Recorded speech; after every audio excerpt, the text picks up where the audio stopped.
Namahagi ng mga titulo ng lupang pangsakahan at certificates of condonation si Pangulong Ferdinand R. Marcos Jr. sa mahigit 7,000 magsasaka sa Davao. Ang detalye sa balitang pambansa ni Janessa Felix ng PTV Davao.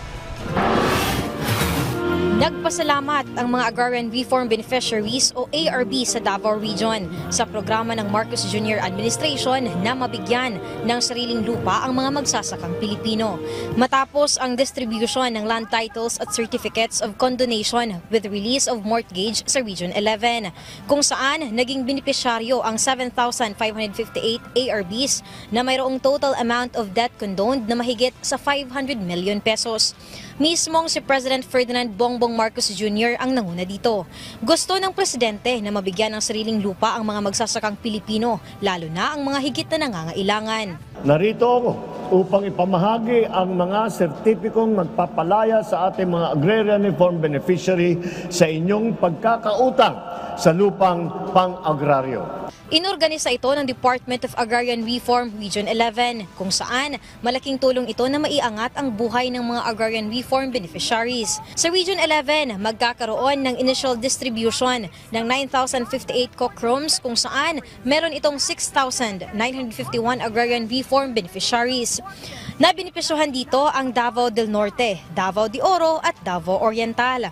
Ang Davao del Norte nakatanggap ng 2,337 cockrooms na mayroong 1,731 beneficiaries. Ang Davao de Oro nakatanggap ng 4,901 cockrooms na mayroong 3,614 beneficiaries. At ang Davao Oriental nakatanggap ng 1,820 cockrooms na mayroong 1,606 beneficiaries. At para naman sa Certificate of Land Ownership Award, nakatanggap ang Davao City ng 144 regular CLOA titles na mayroong 142 beneficiaries. Habang ang issuance ng electronics titles, nakatanggap ang rehiyon ng kabuoang 672 titles, kung saan 122 nito ay para sa Davao del Sur at 550 para sa Davao del Norte. Nagpapasalamat naman ang benepisyaryo mula sa Carmen, Davao del Norte na si Julito Mahalyo sa programang ito ng Pangulo. Pasalamat kayo. Pasalamat sa kanya ngayon at magpakailanman. Malaking tulong daw ito sa lahat ng mga magsasaka at mas mapapaayos pa ang kalidad ng kanilang panghanap buhay. Hindi lang ito ang proyekto na inorganisa ng DAR 11 para sa mga magsasaka, sapagkat binigyan din ng machinery, equipment at agricultural support projects ang Agrarian Reform Beneficiaries Organizations sa buong rehiyon. Mula sa PTV Davao, Janessa Felix para sa Balitang Pambansa.